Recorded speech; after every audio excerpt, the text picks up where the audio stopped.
can see, we're having a few technical difficulties. As the power starts coming back on and we start getting connectivity, there's actually something I'd like to get started on.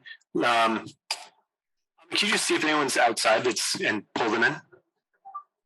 Okay. So before we get started on DPGs, which is around how do we build the ecosystem of the other public goods, and the interesting thing for me about building the ecosystem of around digital public goods is that this gets into something very, very nuanced most of you don't care about. But when we think about the system integrators that are supporting Mojaloop, all of them have other jobs. StitzaWorks does all kinds of other things.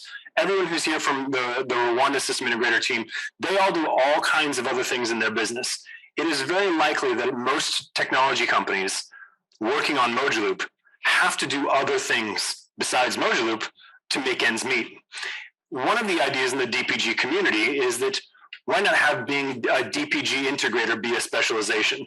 So one integrator can work on Mojaloop, MOSIP, OpenG2P, other DPGs. And so it really ties into how we're building an ecosystem of institutions around DPGs. So on the note of ecosystem building, I'd like to introduce someone. So Kyoung Shin, please come on up. One of the things that we decided early on in this year that we wanted to do was have partnerships with universities. We've already heard from Phil and working with IPA on how we measure impact. The other one is how do we build this ecosystem? And we are incredibly fortunate, right as we said we wanted to do this, to be contacted by the Saïd Business School at Oxford that actually had someone researching exactly that. So this is Ki Young, who is going to be with us hopefully the next couple of years, taking a look at a year at least, taking a look at how we build ecosystems and how we build an entrepreneurial ecosystem around something like Mojaloop. So with that, I'll let you introduce yourself and what you're working on. Thank you, Steve. Hi, everyone. Nice to meet you all. My name is Kyoung Shin, and I'm a researcher at the University of Oxford. And I'm so in the past day or two, I've been hearing the terms ecosystem and community everywhere from many different people. So that's exactly what I'm trying to research. So this research project that I'm working on is about ecosystem emergence. So how ecosystem orchestrators align different stakeholders' interests to create ecosystems to tackle grand societal challenges. So in this case, we're very fortunate to work with the Mojaloop Foundation. So I'm now looking at how the Mojaloop Foundation and its key partners have been able to create ecosystems to tackle a grand challenge, which is financial inclusion in this case. So this is going to be an inductive qualitative study. So I'll be mainly relying on interviews and observations for my research, and in the next couple of days, I'd like to have a conversation with many of you, as many as possible, to hear your thoughts and insights about your role and the Mojaloop Foundation's role in the creation of mobile payments ecosystems in Tanzania and other African countries. So I hope to speak with many of you in the next couple of days. And research findings from this research will be published in many different publications, including industry reports and academic papers that will be featured on the website of Oxford University. So hopefully this research activity is beneficial to you and the Mojaloop Foundation, not only to Oxford University. So great to meet you all, and thank you for inviting me to this conference. Thank you. Thank you so much, Kyoung. And please, as Kyoung comes to talk to you, I very much appreciate if you give him your time, both in person and as we move this on offline. Sorry. All right. All right, I'll stick with this. Still working? No? All right. All right. All right, for the next session, just a little bit late. I mentioned earlier that we're looking at how Mojaloop connects to the outside world, to the world that is non-Mojaloop. Part of that is the payments, other payments world, which is where we talk about cross-border, and part of that is other infrastructure projects that serve society. Now, those are other DPGs. One of the challenges we've had coordinating our work with other DPGs and collaborating with other DPGs is not having an intermediary between us. And you do need someone to convene us in order for us to play well with others. And so what we're here to talk about today is two such initiatives that we're very involved in and very excited about, and very excited to have them talking together because they are very important for a number of members of our community. So we're going to be talking today about two initiatives on collaboration of DPGs. And I won't get into what those are because I'll let Anita and Vijay talk about them. So we're joined today online. If you guys can wave so I know you can hear us, Anita and Vijay. Anita, can you hear us? All right, perfect. Thank you. All right. So Anita Mittal is a senior advisor at GIZ, and she's leading the Digital Convergence Initiative for the social protection sector. She has extensive experience in the design and implementation of identification and social protection systems for client countries at the World Bank. Quick notice, she has also worked with our friends from the Republic of Guinea who are here on their MOSIP implementation. So a lot of experience across a number of DPGs. She's someone well known to our industry. So earlier worked with a variety of e-governance projects in the government of India, including the e-governance interoperability and standards project. She started her career in the private sector, working for multinationals in India, the UK, and US in software development. So thank you very much, Anita, for being here. Secondly, we have Vijay Vujini.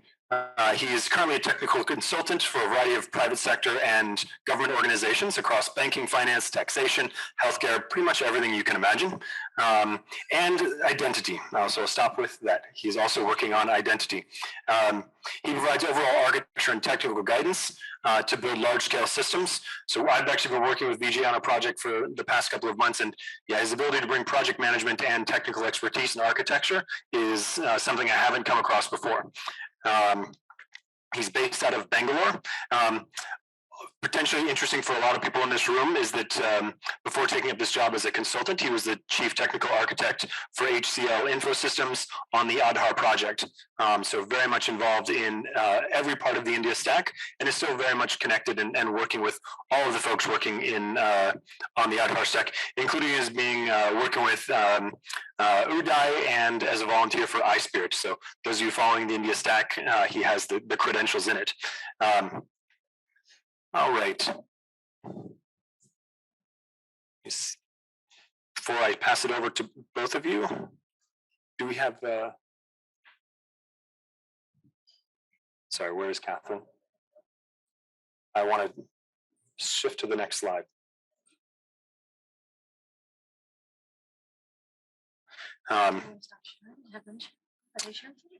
So we're going to start with Anita. Anita, do you have slides to share?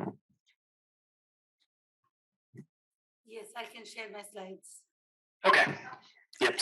All right. But you'll have to give me permission. It says you cannot start screen share while the other participants. Okay, I'll try. Go ahead, Anita. Try to share now.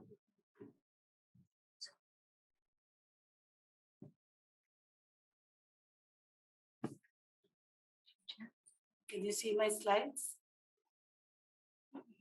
Share this one. Can she share? Can you see the slide? Vijay, can you see it? Just 1 minute. Yes, and it's all clear. Okay. Okay, Can I yes. start, Steve? Digital convergence. Go ahead, Anita, with telling you talks about the DCI. Yeah.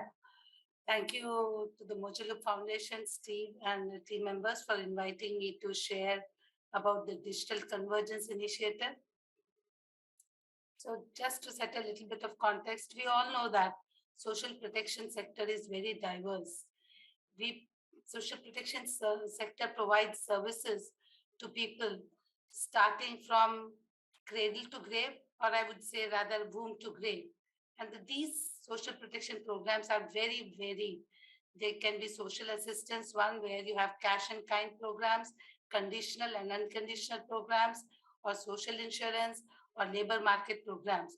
So most of these programs are leveraging digital technologies, tools, which Steve mentioned, for delivery of these programs to gain efficiency.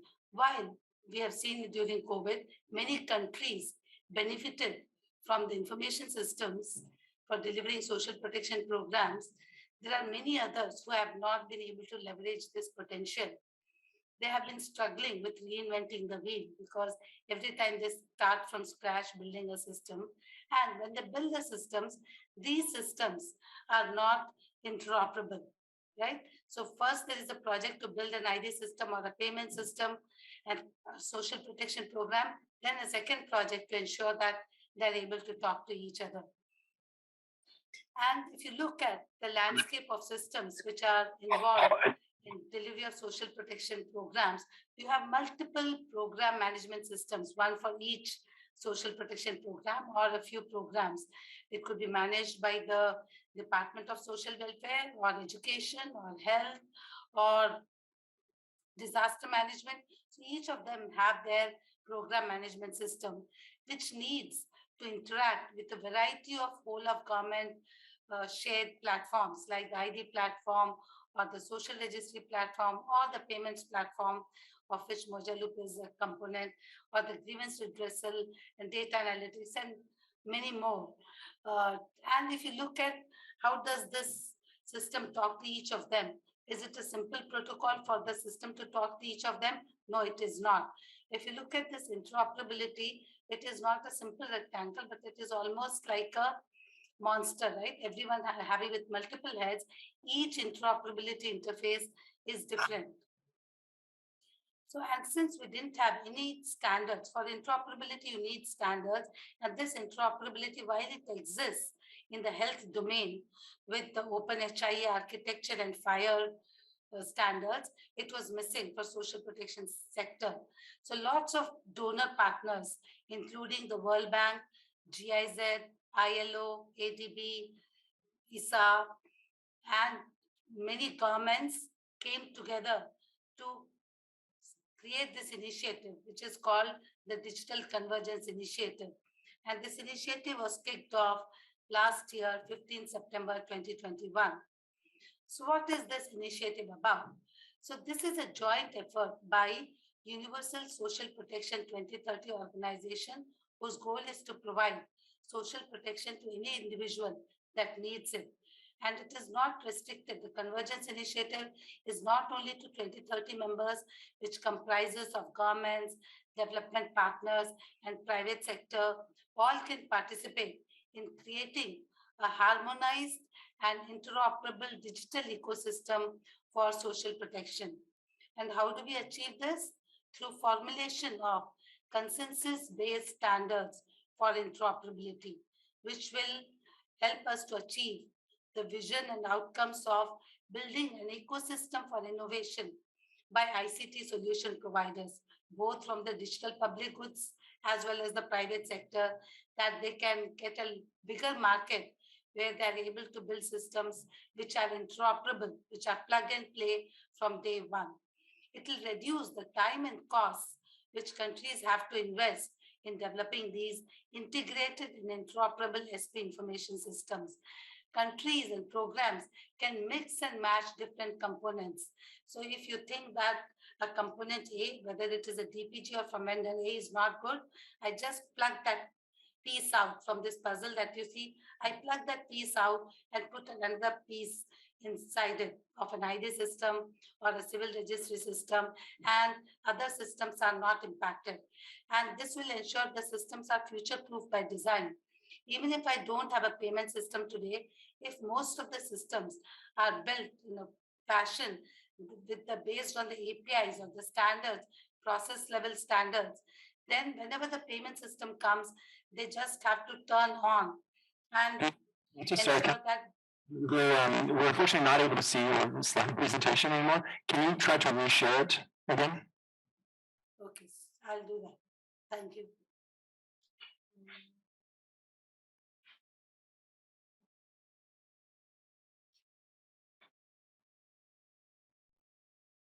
Can you see now? Not yet. Yes, Okay. it's visible now. So Please for sorry, just doing, as we get it up. all okay?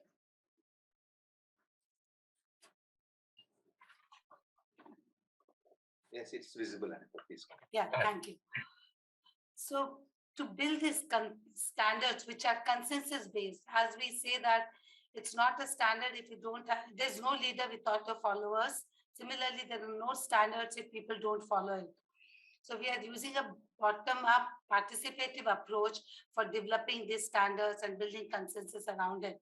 And for this, we have followed a three-pronged approach. So under the first prong, we have started a dialogue series called Talking Interoperability, where we deep dive on interoperability aspect of delivering social protection programs with one country case. We have discussants which try to bring out the challenges, the lessons learned, the good practices, which could be used by countries which want to implement these systems. And with these series, the webinar happens for 2 hours, but the discussions we have in preparation of the webinar and follow-up discussions is helping us build our DCI community to contribute to these standards. The second partnership is what we did with entities like Mojoloop and other open source providers, which are contributing for social protection program delivery. And with this, we know that social protection programs and these digital public goods have to be generic, right? Because the DPG is not meant for one country. It is meant to be used in multiple country contexts. So we are looking at the as the digital public goods as generic systems which can inform the design and development and demonstration of interoperability using these solutions. And the third series, which we've launched last month, is Interoperability in Action. Leveraging these digital public goods, we are trying to demonstrate live interoperability for social protection use cases, discuss the process standard, the data elements, and the APIs during these sessions, and take the standardization effort way forward. So for the dialogue series, we have done 7 discussions with all these countries, and they are all available on our website, which I will share in the last slide. So anybody who missed an opportunity to listen to these can go back and listen to these recordings. These are also digital public goods, open for all. The sessions are also open for all. The Open Source Solution Providers Partnership was held in March 2022, where we had Mojoloop along with many other providers who participated, showcased the system, and committed to partner with DCI in this interoperability journey. And the third one, we have started a workshop series where we did the first workshop with the setup of Open CRVS to show how social protection program delivery can make a potential applicant a beneficiary within minutes by validating data attributes through interoperability with Open CRVS.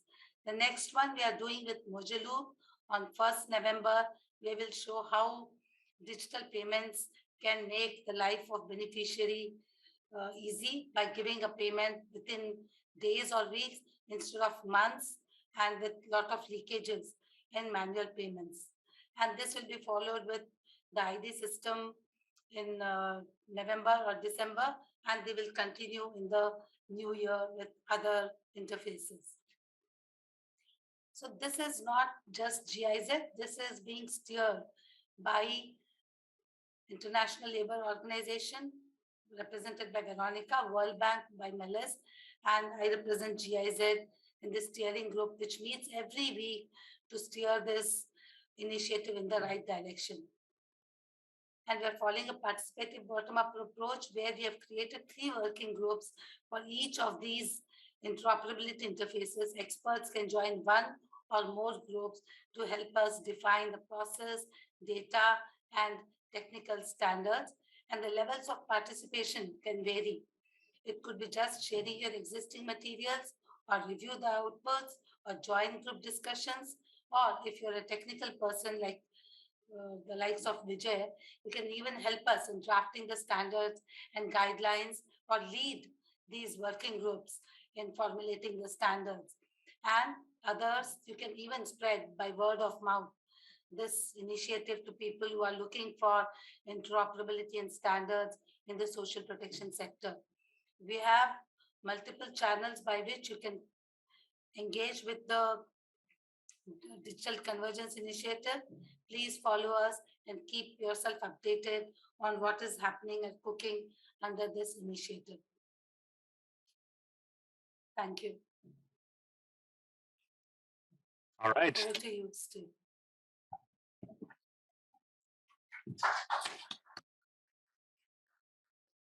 Thank you very much, Anita. All right, and let's see if I can. I want to highlight something that Anita just said, and Catherine, I'm going to need your help again, if you can come up. But I just want to highlight some. Okay. Okay. I want to highlight something that, that Anita just mentioned is on the 1st of November is the next workshop in which they're going to be presenting the integration between Mojloop and OpenIMIS, which was our component of the Digital Convergence Initiative. If you have more questions about that, please talk to Michael Richards. He's the one working on it from our side. Please raise your hand. And with that, Vijay, I'd like to hear about the G2P Connect program. Sure, Steve. Hope you can see the screen. Just want to make sure. Can you see? Vijay, are you sharing your slides? Yes. Can you see my slides here? Okay, great. So thanks, Steve. Thanks to Mojloop for having me here. And let me go to the Anita has given the beautiful context, and most of it sounds echoing to what Anita has been calling from DCI perspective. And G2P Connect is a similar initiative which will eventually work together closely to continue the effort. And G2P is a complex area, like Anita called out, government to payments, persons, enabling the connect to identify the right eligible beneficiaries and then trigger the whole series of transactions to manage them. So G2P Connect, sorry about this. G2P Connect is coming together of all DPGs as a collective, as an initiative to bring this vision forward, like Anita has called out. And then it is all about bringing the open source collective nature to bring those standard interfaces so that the ecosystem can thrive across countries and make the whole problem space seamless transition when it comes to building solutions to reach the end beneficiaries. And it's all about plug and play architecture, getting the interoperability while ensuring privacy and security of the individuals. At the same time, providing a sandbox integration environment with those open source specification standards that will connect these building blocks together to make this possible. Oops, I'm not sure why. And this initiative is coming together like most of the logos should be familiar here again. The DPGs that exist today in one form or the other, solving different segments of the social landscape is coming together to bring this interoperability nature. And G2P Connect is trying to identify those standard interfaces and work closely with Anita and team as well to bring this possible to make sure this can scale to the global infrastructures and the processes that exist across countries, which may not be unique country to country in that sense. Again, it is working both with the DPG entities, open source or custom source providers, along with the organizations like DCI and World Bank to bring this together. And by the way, G2P Connect is a newborn in that sense. It's hardly 3 months into its formation and then trying to bring these capabilities onto the roadmap. The idea of G2P is all about to focus on payments and not about any transfers of time, and focus primarily into identifying the beneficiaries and then ensuring the payments can happen in a seamless way. And the benefits like health insurance, physical goods, foods are not part of the scope of this particular initiative, but primarily focusing on payments to the individuals. And though the problem statement looks simple, but the nature of the integrations and then the use cases that comes along in terms of transfer of benefits to various institutions and beneficiaries, they are complex in itself in terms of identification of those beneficiaries and also the nature of those transfers that happen. The G2P Connect is working towards finding these common principles, and most of these principles are no different to any large-scale country infrastructure, and ensuring that the interfaces and interoperability nature that is going to come across is going to ensure that these principles are adhered, and more importantly, ensuring the standards itself are open enough so that people can, the interfaces can be tested by across DPGs, across various countries and different scenarios as well. And the sandbox setup that is going to be hosted as per G2P Connect is one of those channels that will enable this interoperable play to be validated as we go along. The core of the solution is, from G2P Connect perspective, is identifying these logical components, and most of this exists in one form or the other, but trying to make sure these are layered or decoupled so that the functionalities doesn't overlap with each other. And these systems can now work as a plug and play architecture to, once the interfaces, the dotted lines are clearly defined, they should be able to work seamlessly between the components. And from a G2P perspective, the G2P Connect's thought process is to make sure that these logical components are the ones that is required to bring country scale elegant solutions that can scale. The foundational things that you see at the bottom line, the digital ID system, the shared infrastructure in terms of registries, functional registries, what we call, and the federated registries that exist in terms of various civil and social databases. And more importantly, ID to account mapper, so that one of the thought processes is also to ID being one of the foundational system to bring in that connect and reach. How can one innovate to transfer? ID becomes the primary identifier, national ID. So all kinds of payments can be routed through that particular interface. And in the middle, what we have is the scheme management. That's the core of the beneficiary systems like Core MIS, OpenG2P, and OpenIMS, etc. Payment settlement switch, which is where the Moja loop comes into play, and then equivalent of those. And while wallet systems like MyFOS and systems of banking software, and the last mile delivery, where again there's innovation that can happen in terms of micro ATMs and so forth in terms of reach. These are the systems that will have to get interoperable and connected in a seamless way to reach the end beneficiary. The complex of the problem lies in terms of the beneficiary itself, to how to identify the beneficiaries and ensure they are not double dipping and so forth. And that's where the interfaces to these systems are also going to be standardized in a way such that the front-end interfaces, both from policymaker perspective, the citizen's perspective, and then the final assisted reach in terms of banking correspondence and so forth, how can they tap into these subsystems and then bring that intelligence onto the edges so that quality decision making can happen in time. And the telemetry that is required across these systems to flow in a seamless way so the informed decisions can happen is something that is also being thought through in the G2P Connect world. Not only the hard interface wiring between the systems, but also the soft data that goes between, while ensuring privacy and security, of course, with anonymization and so forth, to make sure the informed decisions can happen, and then the timely reach to the beneficiary in terms of the final benefit can make happen. So this is the G2P Connect's hope to identify these interfaces along with the partners, including BCI, to ensure this will come seamlessly into life. this slide primarily maps some of the open source or otherwise in terms of the DPGs that exist today, but this is only going to grow as we go into in coming quarters as we start integrating with the pilot countries.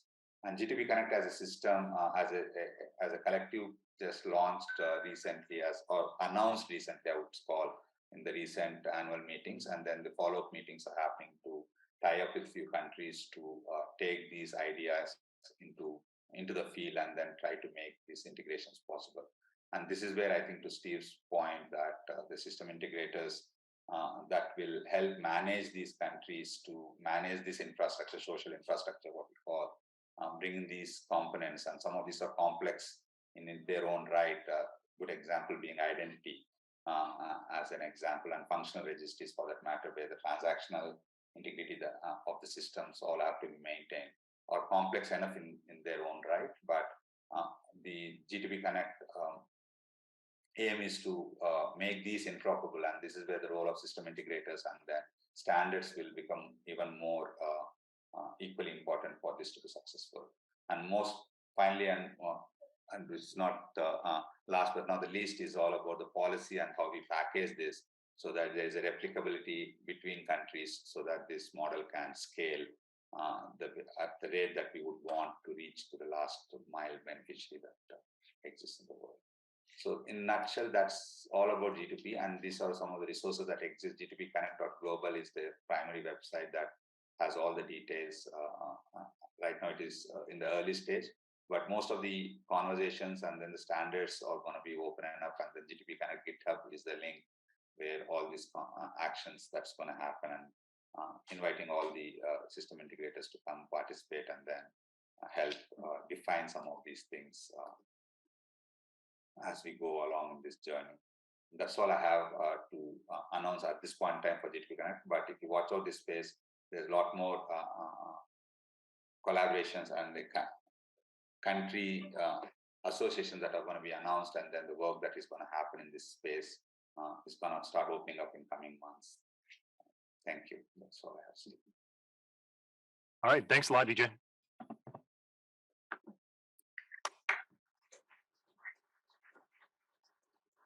So if anyone wants to know more about what we're doing from the GTP Connect side from Moduloop, please talk to Paul Macon. And I just want to have a couple of comments. One of the things was that I need to use the term interoperability quite a bit.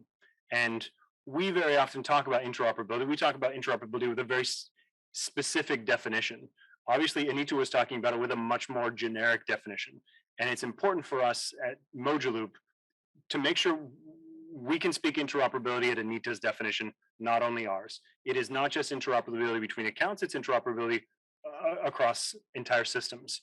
And so that's one of the things I want to highlight. The other thing is, for a lot of you who are seeing the Digital Convergence Initiative and GTP Connect for the first time, they might seem quite similar. And as you can see, they're collaborating with each other, but these are very, very complicated problems, like Vijay was saying. And so in order for us to actually solve all of the problems, we actually do need a number of initiatives and proof of concepts and thinking to make sure that we not only get it right at the architecture perspective, but also get it right at the end user perspective. Again, because a lot of the success we just heard about from NPCI and UPI was driven by the entire India stack and what they've done with social benefits payments in India. And so this is why it's incredibly important we get that use case right, not only for Moduloop, but for the impact we're trying to have. So thank you both for being here to talk about that and talk about your initiatives, and hopefully inspired a few more people to be a part of those initiatives in the future.